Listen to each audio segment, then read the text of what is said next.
It was a smoldering summer day when we decided to explore Alcatraz Island. The notion, hatched by Alex, pledged a thrilling escape from the ordinary life for a while. As I loaded my camera, I couldn't help but feel a kick of excitement. This wasn't just another outing, it was a chance to capture something memorable. We met at the harbor, the early morning sun casting a golden hue over the city.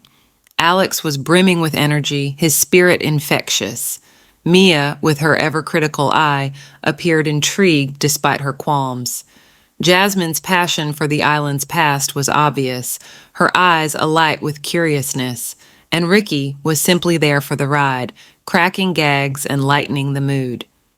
Boarding the boat, we watched as the iconic silhouette of Alcatraz drew closer. The island, with its notorious past, loomed ahead, both inviting and foreboding.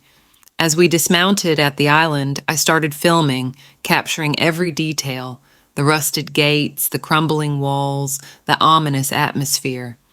Our quest began with a sense of adventure, each hallway and cell reflecting the stories of the past.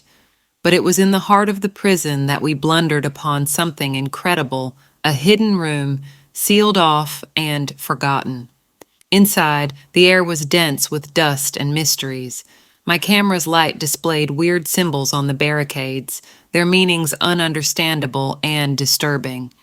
In the middle of the room, we found old prison documents, their pages crispy as if centuries old. Jasmine, with a historian's passion, started to read aloud. The record spoke of unexplained circumstances, visions, voices, and a presence that haunted the inmates. These stories, never shared with the outside world, painted a picture of a place cursed by its history. As the sun began to set, casting eerie shadows through the locked windows, a sense of unease enveloped us. We had uncovered a hidden chapter of Alcatraz, one that seemed to reach out from the past, beckoning us into its shadowy clutches. As dusk succumbed to night, the island transformed. The vibrant energy we arrived with dissipated, replaced by an insidious fear. Shadows twisted and writhed at the building's intersections, visible only to me.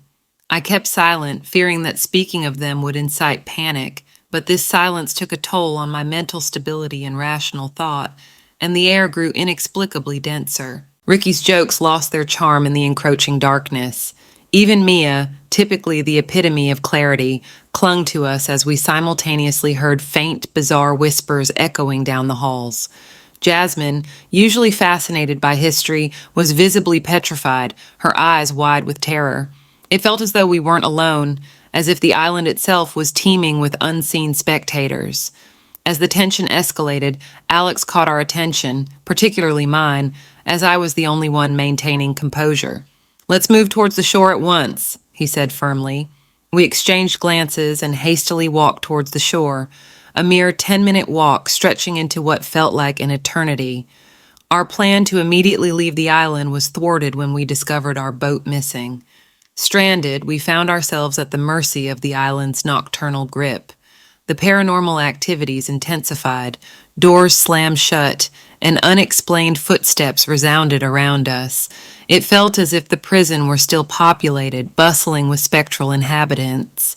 Our consciousness refused to accept what we were witnessing, yet there was nothing to deny the reality of our experiences. I attempted to document everything, but my camera seemed to possess a will of its own, capturing fleeting images of figures that vanished upon second glance. The night was a whirlwind of terror, with each hour stretching interminably as we awaited dawn. With the first light of morning, a rescue boat appeared. We thought we were saved. However, as we returned to the mainland, it became chillingly clear that the horrors of Alcatraz had followed us home. Back in San Francisco, our trial remained. Each of us was plagued by inexplicable occurrences.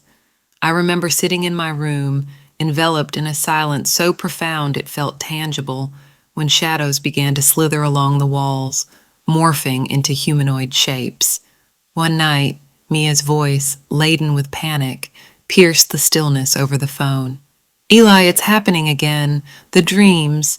They're so vivid, as if I'm still trapped on that island." Her fear resonated with a familiarity that chilled me to the bone. Ricky, our resident skeptic, admitted in a hushed, Late night call. Guys, I can't shake off those whispers from the prison. They're intensifying. I'm at a loss. Post Alcatraz, our bond deepened, not out of friendship, but more like pals afflicted by the same haunting disease, finding comfort in shared suffering. The ordeal escalated one terrifying night. Jasmine's trembling voice summoned us to her cottage. There's something here, she whispered, terror-stricken. We found her sitting in darkness, her eyes brimming with fear. Gathered in her living space, considering our next steps, a rash gust swept through, chilling us to the core. Without warning, the lights flickered, followed by a thunderous bang from upstairs. Paralyzed, we sat as the sound echoed in the oppressive silence. Summoning every ounce of bravery, I ascended through the stairs with my camera recording. The hallway near the stairs lay deserted, but as I rounded a corner, a fleeting shadow darted across the wall, disappearing before my camera could capture it. My heart pounded furiously, and a wave of cold sweat flowed over me. An entity from Alcatraz, unseen yet palpably present, was among us. The other night we gathered at my place. We have to go back, Alex said, his voice firm. We need to end this. Mia shook her head, her eyes reflecting her inner rage. It's too dangerous. We don't even fully understand what we're dealing with. Ricky paced the room. Till this point, his usual humor was long gone. I can't keep living like this, he murmured. Those whispers, they're driving me insane. Jasmine, clutching an old book, added, the records mentioned rituals. Maybe there's a way to reverse whatever we triggered. I looked at them, my friends, all together yet cracked by fear. We have to try, I said, gripping my camera like a lifeline. Let's do this. As we returned to Alcatraz, the island's sinister aura seemed to recognize us. The night cloaked us in a blanket of fear as we made our way to the room where our ordeal began. The room was untouched, a time tablet of our initial discovery. We had brought back the documents we'd taken, wishing to restore whatever balance we'd disturb. The air crackled with an unseen energy, as if the island itself was anticipating our next move. We carefully placed the records back where we'd found them. The moment they touched the surface, a cold blow of wind swept through the room, snuffing out our flashlights. Darkness enveloped us, and an unsettling silence followed. In that suffocating blackness, we heard a soft scrape, like something dragging across the stone floor. Panic surged through me. Guys, did you hear that? I whispered. Before anyone could respond, a loud crash echoed from the corner of the room, followed by Ricky's terrified scream. Something's got me, he yelled, his voice laced with panic.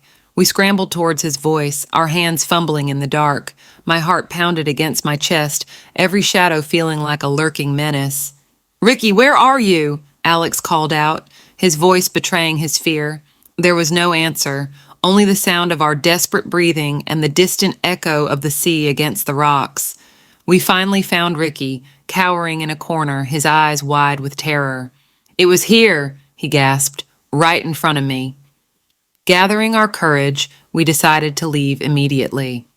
As we hurried out, the temperature dropped sharply, and a series of disturbing whispers filled the air. We couldn't make out the words, but their sinister tone was unmistakable. We raced out of the room, the oppressive energy of the island chasing us back to the safety of our boat. As we left the island, we couldn't shake the feeling that something unseen had followed us, its presence lingering like a shadow at the edge of our perception. We left Alcatraz at dawn, the island serene as if nothing had happened. But the experience stayed with us, a haunting memory of the summer when reality blurred into nightmare. Back in San Francisco, life resumed, but we were changed, our bond deeper, our eyes open to the mysteries that lurk in the shadows. Yet, questions remained unanswered, the truth elusive, a reminder that some mysteries are never fully understood. The end, or is it?